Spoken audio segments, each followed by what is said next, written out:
क्या आपने कभी सोचा है कि एक ही सैलरी कमाने वाले दो लोगों की फाइनेंशियल लाइफ बिल्कुल अलग क्यों होती है? एक व्यक्ति हर महीने कमाता है, खर्च करता है और महीने के अंत में सोचता है, पैसे फिर खत्म हो गए।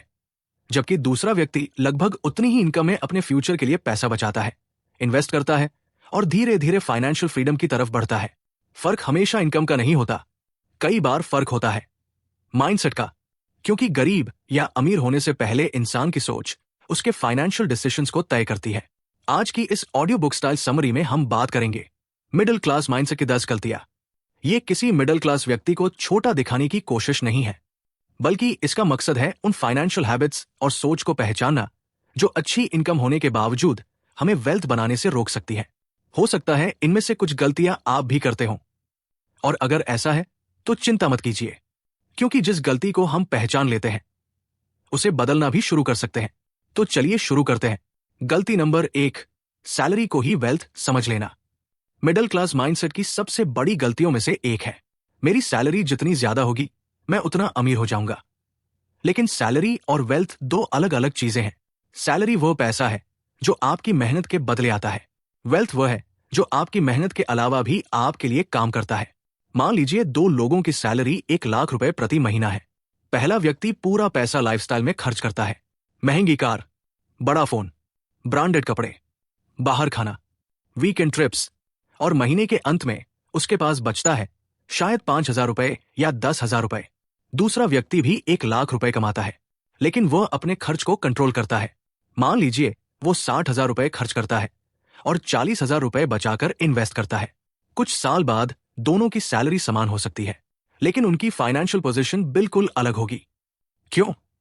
क्योंकि पहले व्यक्ति ने सैलरी को कंजम्पशन में बदल दिया, दूसरे व्यक्ति ने सैलरी के एक हिस्से को एसेट्स में बदल दिया। यही डिफरेंस वेल्थ बनाता है। इसलिए अगली बार जब आपको सैलरी मिले, खुद से पूछिए, इस महीने मैंने कितना कमाया?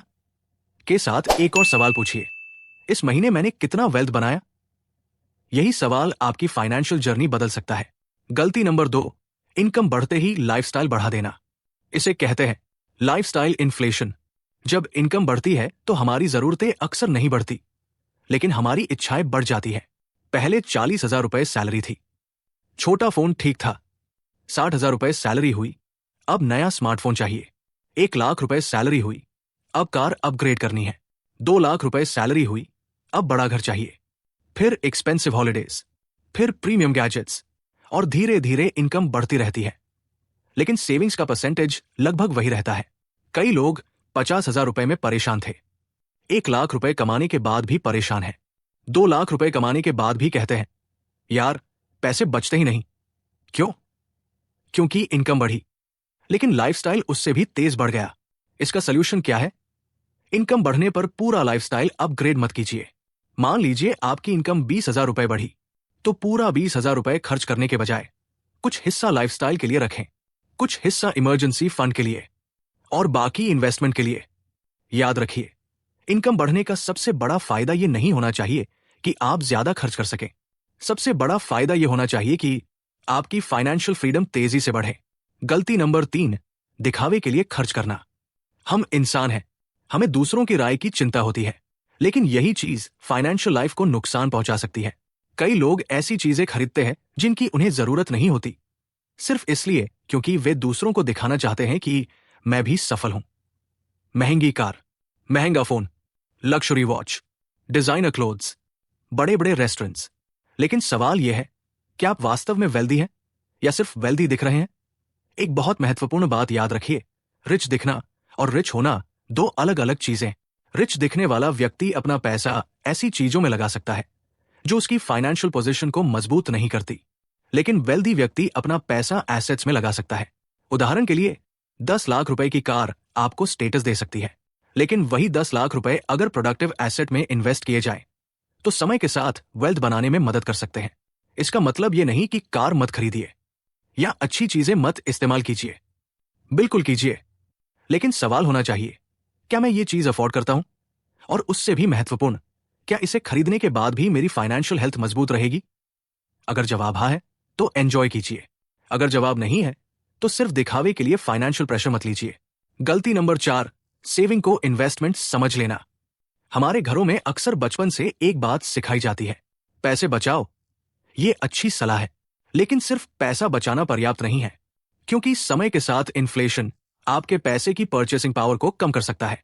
मान लीजिए आज आपके पास 10 लाख रुपए हैं। 20 साल बाद वही 10 लाख रुपए उतनी चीजें नहीं खरीद पाएंगे जितनी आज खरीद सकते हैं। इसलिए फाइनेंशियल प्लानिंग में सिर्फ सेविंग नहीं, इन्वेस्टिंग भी जरूरी है। सेविंग आपको सेफ्टी दे सकती है, investment long term wealth creation का रास्ता बन सकता है। लेकिन इन्वेस्टमेंट का मतलब यह भी नहीं कि हर जगह पैसा लगा देना चाहिए। आपको रिस्क समझना चाहिए, टाइम हराइजन समझना चाहिए, डाइवर्सिफिकेशन समझना चाहिए, और सबसे महत्वपूर्ण, कंपाउंडिंग को समय देना चाहिए। अगर कोई व्यक्ति कम उम्र में इन्वेस्टमेंट शुरू करता है तो उसके पास सबसे बड़ा एडवांटेज होता है, टाइम। इसलिए छोटी शुरुआत को कम मत समझिए। 500 रुपए, 1000 रुपए, 5000 रुपए अमाउंट से ज्यादा इंपॉर्टेंट है habit plus consistency plus time. गलती नंबर 5, लोन को इनकम समझ लेना। आजकल लोन लेना बहुत आसान हो गया है। Credit card, personal loan, car loan, consumer loan, buy now pay later, और कई बार ईएमआई इतनी छोटी दिखाई जाती है कि हमें लगता है इतना तो आराम से दे दूंगा। लेकिन असली सवाल ईएमआई नहीं है। असली सवाल है, मैं कुल कितना पैसा चुका रहा हूं। 50,000 रुपए की चीज ईएमआई पर 60,000 रुपए की पड़ सकती है। 5 लाख रुपए का लोन इंटरेस्ट के कारण काफी ज्यादा रीपे करना पड़ सकता है। डेट हमेशा खराब नहीं होता। कुछ सिचुएशंस में प्रोडक्टिव लोन उपयोगी हो सकता है, लेकिन कंजम्पशन के लिए लगातार डेट लेना फाइनेंशियल प्रेशर पैदा कर सकता है। सबसे खतरनाक सिचुएशन तब होती है जब एक ईएमआई चुकाने के लिए दूसरा लोन लेना पड़े। इसलिए लोन लेने से पहले 3 सवाल पूछिए। पहला, क्या मुझे वास्तव में ये चीज चाहिए? दूसरा, क्या मैं इसे बिना फाइनेंशियल स्ट्रेस के चुका सकता हूं? तीसरा, इस लोन की टोटल कॉस्ट कितनी है? याद रखिए, ईएमआई छोटी हो सकती है, लेकिन उसकी कीमत बड़ी हो सकती है। गलती नंबर 6, इमरजेंसी फंड को इग्नोर करना। फाइनेंशियल प्लानिंग सिर्फ इन्वेस्टमेंट का नाम नहीं है। आपको अनएक्सपेक्टेड सिचुएशंस के लिए भी तैयार रहना चाहिए। इमेजिन कीजिए, आज आपकी इनकम बंद हो जाए या अचानक बड़ा खर्च आ जाए। अगर आपके पास इमरजेंसी फंड नहीं है तो आपको इन्वेस्टमेंट बेचनी पड़ सकती है, क्रेडिट कार्ड इस्तेमाल करना पड़ सकता है, या लोन लेना पड़ सकता है। इसलिए एक बेसिक इमरजेंसी फंड बहुत महत्वपूर्ण है। कई फाइनेंशियल प्लानर्स सामान्यतः कुछ महीनों के एसेंशियल एक्सपेंसेस के बराबर इमरजेंसी रिजर्व रखने की बात करते हैं। आपकी सिचुएशन, इनकम स्टेबिलिटी और फैमिली रिस्पॉन्सिबिलिटीज के अनुसार अमाउंट अलग हो सकता है। उदाहरण के लिए, अगर आपके एसेंशियल मंथली एक्सपेंसेस 40,000 रुपए हैं और आप 6 महीने का इमरजेंसी फंड रखना चाहते हैं, तो टारगेट लगभग 2.4 लाख रुपए हो सकता है। यह पैसा हाई रिस्क इन्वेस्टमेंट में रखने के बजाय ऐसी जगह रखना बेहतर हो सकता है जहां लिक्विडिटी और सेफ्टी प्राथमिकता हो। क्योंकि इमरजेंसी फंड का उद्देश्य मैक्सिमम रिटर्न नहीं है, उसका उद्देश्य है इमरजेंसी के समय आपको किसी के सामने हाथ न फैलाना पड़े। गलती नंबर 7, फाइनेंशियल एजुकेशन को इग्नोर करना। हम कई साल स्कूल और कॉलेज में पढ़ते हैं, लेकिन पर्सनल फाइनेंस की बेसिक बातें अक्सर प्रॉपर्ली नहीं सीखते। हमें अलजेब्रा सिखाया जाता है, फिजिक्स सिखाई जाती है, हिस्ट्री सिखाई जाती है, लेकिन कई लोगों को यह नहीं सिखाया जाता कि बजट कैसे बनाएं, इन्फ्लेशन क्या है, कंपाउंडिंग कैसे काम करता है, इंश्योरेंस क्यों जरूरी है, टैक्स प्लानिंग क्या है, म्यूचुअल फंड्स क्या होते हैं, एसेट एलोकेशन क्या है, डेट और इन्वेस्टमेंट में बैलेंस कैसे बनाया जाए। इसलिए फाइनेंशियल एजुकेशन बहुत जरूरी है, और आज इंफॉर्मेशन पहले से कहीं ज्यादा एक्सेसिबल है। बुक्स पढ़िए, रिलायबल फाइनेंशियल रिसोर्सेज देखिए, बेसिक कॉन्सेप्ट्स समझिए। लेकिन एक बात याद रखें, हर social media influencer financial expert नहीं होता। किसी भी इन्वेस्टमेंट डिसीजन से पहले रिसर्च करें, रिस्क समझें, और जरूरत पड़ने पर क्वालिफाइड प्रोफेशनल की सलाह लें। फाइनेंशियल एजुकेशन का मतलब ये नहीं कि आप ओवरनाइट एक्सपर्ट बन जाए। इसका मतलब है आप अपने पैसे के फैसले समझकर लेने लगे। गलती number 8, short term thinking. Middle class mindset की एक और बड़ी समस्या हो सकती है, हम तुरंत रिजल्ट चाहते हैं। इन्वेस्टमेंट किया, अब पूछते हैं 1 महीने में कितना रिटर्न मिलेगा, 3 महीने बाद रिटर्न क्यों नहीं आया, 6 महीने बाद ये इन्वेस्टमेंट खराब है क्या। लेकिन वेल्थ क्रिएशन अक्सर शॉर्ट टर्म गेम नहीं है। कंपाउंडिंग को समय चाहिए। अगर आपने एक पेड़ लगाया और अगले महीने पूछा फल कहां है, तो समस्या पेड़ में नहीं, आपकी एक्सपेक्टेशन में है। लॉन्ग टर्म वेल्थ क्रिएशन में पेशेंस बहुत जरूरी है। मार्केट ऊपर जाएगा, मार्केट नीचे आएगा, इकोनॉमी बदलेगी, इंटरेस्ट रेट्स बदलेंगे, न्यूज आएगी, फियर आएगा, ग्रीड आएगी, लेकिन अगर आपका गोल लॉन्ग टर्म है तो हर छोटी मूवमेंट पर डिसीजन बदलना नुकसानदायक हो सकता है। इसलिए इन्वेस्टमेंट से पहले अपना goal plus time horizon plus risk समझना जरूरी है और फिर उसी स्ट्रैटेजी के साथ डिसिप्लिन बनाए रखना जरूरी है। गलती नंबर 9, दूसरों से अपनी फाइनेंशियल लाइफ कंपेयर करना। सोशल मीडिया ने कंपैरिजन को और आसान बना दिया है। आप इंस्टाग्राम खोलते हैं, किसी की नई कार, किसी का नया घर, किसी की फॉरेन ट्रिप, किसी का लग्जरी लाइफस्टाइल, और अचानक आपको लगता है मैं पीछे रह गया हूं। लेकिन आपको उस व्यक्ति की पूरी फाइनेंशियल स्टोरी नहीं पता। हो सकता है उसकी कार लोन पर हो सकता है उसका घर हेवी ईएमआई पर हो सकता है वो अपनी इनकम से ज्यादा खर्च कर रहा और हो सकता है वो वास्तव में आपसे ज्यादा वेल्दी हो। आप सिर्फ उसका लाइफस्टाइल देख रहे हैं, उसका बैलेंस शीट नहीं। इसलिए कंपैरिजन की जगह एक बेहतर तरीका अपनाइए। आज की अपनी फाइनेंशियल पोजीशन को पिछले साल की अपनी फाइनेंशियल पोजीशन से कंपेयर कीजिए। क्या आपका इमरजेंसी फंड बढ़ा? क्या आपका डेट कम हुआ? क्या इन्वेस्टमेंट बढ़ी? क्या आपकी फाइनेंशियल नॉलेज बेहतर हुई? अगर हाँ, तो आप सही दिशा में जा रहे हैं। याद रखिए, आपकी फाइनेंशियल रेस किसी और के साथ नहीं है, आपकी रेस है अपने कल वाले वर्जन के साथ। गलती नंबर 10, फाइनेंशियल फ्रीडम को सिर्फ ज्यादा पैसे से जोड़ना। सबसे बड़ी गलती शायद यह है कि हम सोचते हैं जब बहुत पैसा आ जाएगा तब मैं फाइनेंशियली फ्री हो जाऊंगा। लेकिन फाइनेंशियल फ्रीडम सिर्फ बैंक बैलेंस का नाम नहीं है, यह आपकी फाइनेंशियल चॉइसेस की फ्रीडम है। अगर आपकी इनकम 2 लाख रुपए है लेकिन एक्सपेंसेस 2.2 लाख रुपए है तो आप फाइनेंशियली फ्री नहीं है। अगर आपकी इनकम 1 लाख रुपए है, एक्सपेंसेस कंट्रोल्ड है, इमरजेंसी फंड है, डेट मैनेजेबल है और इन्वेस्टमेंट्स स्टेडीली बढ़ रही है, तो आप फाइनेंशियल फ्रीडम की तरफ बढ़ रहे हैं। फाइनेंशियल फ्रीडम का मतलब है कि आपको हर फाइनेंशियल डिसीजन डर के कारण न लेना पड़े। आपके पास चॉइसेस हो, आप अनएक्सपेक्टेड सिचुएशंस को हैंडल कर सके और आपका पैसा धीरे धीरे आपके लिए काम करना शुरू करे। इसलिए फाइनेंशियल फ्रीडम को एक डेस्टिनेशन की तरह मत देखिए, इसे एक जर्नी समझिए। अब सवाल है, इस माइंडसेट को बदले कैसे? अब तक हमने 10 गलतियां समझी, लेकिन सिर्फ गलतियां जान लेना काफी नहीं है, हमें उन्हें रिप्लेस करना होगा। तो आइए एक सिंपल फ्रेमवर्क बनाते हैं। स्टेप 1, इनकम का हिस्सा पहले खुद को दें। सैलरी आते ही सबसे पहले पूरा पैसा खर्च मत कीजिए। पहले सेविंग और इन्वेस्टमेंट के लिए अमाउंट अलग करें, फिर बाकी पैसे से लाइफस्टाइल मैनेज करें। इसे आप अपने लिए एक डिसिप्लिन सिस्टम की तरह इस्तेमाल कर सकते हैं। स्टेप 2, हर महीने नेटवर्थ ट्रैक करें। नेटवर्थ का बेसिक फॉर्मूला है एसेट्स माइनस लायबिलिटीज। एसेट्स में आपके इन्वेस्टमेंट्स, सेविंग्स और अन्य वैल्यूएबल एसेट्स आ सकते हैं। लायबिलिटीज में लोन्स और अन्य डेब्ट्स। हर महीने इनकम देखकर खुश होने के बजाय अपनी नेटवर्थ देखकर प्रोग्रेस मेजर कीजिए, क्योंकि सैलरी आपकी अर्निंग पावर बताती है, लेकिन नेटवर्थ आपकी अक्यूमुलेटेड फाइनेंशियल पोजीशन के बारे में ज्यादा बताती है। स्टेप 3, इमरजेंसी फंड बनाइए। सबसे पहले फाइनेंशियल सेफ्टी, फिर wealth creation.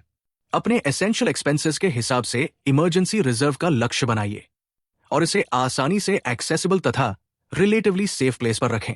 Step 4, high cost date को कंट्रोल करें। क्रेडिट कार्ड या हाई इंटरेस्ट डेट को इग्नोर मत कीजिए। इंटरेस्ट आपके खिलाफ भी कंपाउंड हो सकता है। जिस तरह इन्वेस्टमेंट में कंपाउंडिंग वेल्थ बना सकती है, वैसे ही एक्सपेंसिव डेट आपकी फाइनेंशियल पोजीशन को कमजोर कर सकता है। स्टेप 5, इन्वेस्टिंग को हैबिट बनाइए।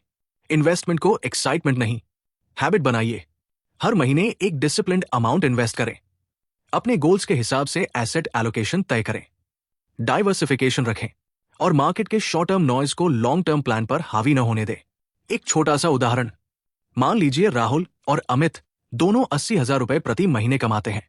राहुल हर महीने 75,000 रुपए खर्च करता है, नई चीजें खरीदता है, हर साल लाइफस्टाइल अपग्रेड करता है। उसके पास इनकम तो है, लेकिन वेल्थ क्रिएशन कम है। दूसरी तरफ अमित 55,000,60,000 के आसपास अपने जरूरी और लाइफस्टाइल एक्सपेंसेस रखता है। बाकी अमाउंट को इमरजेंसी फंड, इन्वेस्टमेंट्स और फाइनेंशियल गोल्स की तरफ लगाता है।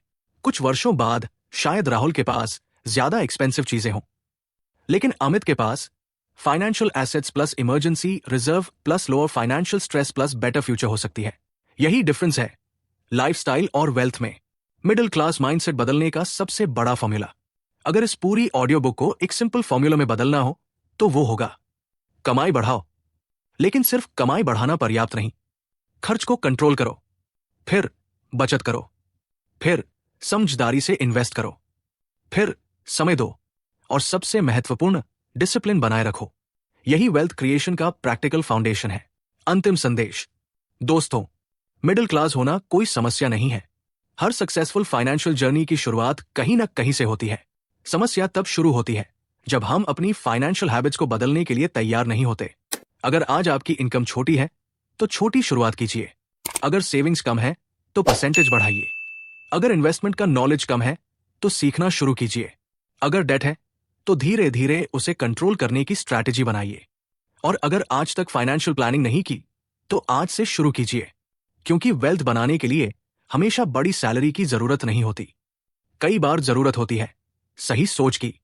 याद रखिए, आपकी फाइनेंशियल लाइफ आपके अगले साल के डिसीजन से बदल सकती है। आपको ओवरनाइट रिच बनने की जरूरत नहीं है। आपको बस हर साल थोड़ा ज्यादा फाइनेंशियली इंटेलिजेंट बनना है, थोड़ा कम अननेसेसरी खर्च करना है, थोड़ा ज्यादा इन्वेस्ट करना है, थोड़ा कम कंपैरिजन करना है, और थोड़ा ज्यादा पेशेंस रखना है। क्योंकि वेल्थ सिर्फ पैसे से नहीं बनती, वेल्थ बनती है knowledge plus discipline plus time plus right से। आज के 10 लेसन्स एक बार फिर। पहला, सैलरी को वेल्थ मत समझिए। दूसरा, इनकम बढ़ते ही लाइफस्टाइल को अनकंट्रोल्ड तरीके से मत बढ़ाइए। तीसरा, दिखावे के लिए खर्च मत कीजिए। चौथा, सेविंग और इन्वेस्टिंग का अंतर समझिए। पांचवा, लोन और ईएमआई को हल्के में मत लीजिए। छठा, इमरजेंसी फंड जरूर बनाइए। सातवां, फाइनेंशियल एजुकेशन को अपनी प्रायोरिटी बनाइए। आठवां, शॉर्ट टर्म रिजल्ट के पीछे मत भागिए। नौवां, दूसरों की फाइनेंशियल लाइफ से अपनी तुलना मत कीजिए। और 10वां, फाइनेंशियल फ्रीडम को सिर्फ ज्यादा पैसे से मत जोड़िए।